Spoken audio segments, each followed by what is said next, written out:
2025 के budget final हो चुके हैं। फाइनेंस मिनिस्टर निर्मला सीतारमण जी ने बजट डिटेल्स में क्या चेंजेस किया है उस पर ज़रा ध्यान देते हैं। निर्मला सीतारमण जी ने 12 लाख तक की इनकम पर टैक्स छूट का ऐलान कर दिया है। I am now happy to announce that there will be no income tax payable up to income of 12 lakh rupees.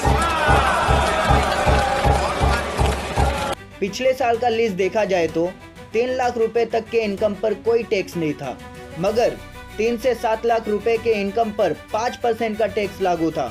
7 lakh से 10 लाख तक के इनकम पर 10% का टैक्स लागू था। 10 लाख से 12 लाख रुपए इनकम पर 15% तक का टैक्स लागू था।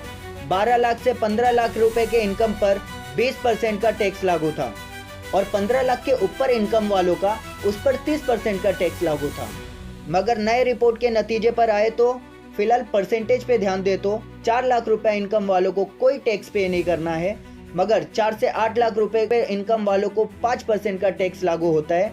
8 से 12 लाख रुपए इनकम वालों को 10% का टैक्स लागू होता है। 12 से 15 लाख रुपए इनकम वालों को 15% का टैक्स लागू होता है। 16 से 20 लाख रुपए इनकम वालों को 20% का टैक्स लागू होता है। 20 से 24 लाख रुपए इनकम वालों को 25% का टैक्स लागू होता है और 24 लाख के ऊपर वालों का 30% तक का टैक्स लागू किया जाता है।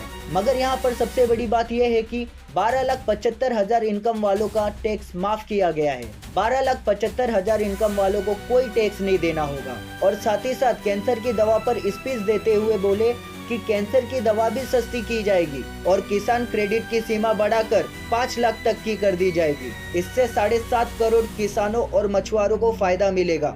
शुरुआती दिनों की बात करें तो 2005 में 1 लाख रुपए तक के इनकम पर टैक्स छूट दिया जाता था। 2012 में 2 लाख रुपए तक के इनकम पर टैक्स छूट दिया जाता था। 2014 में 2.5 लाख रुपए तक के इनकम पर टैक्स छूट दिया जाता था।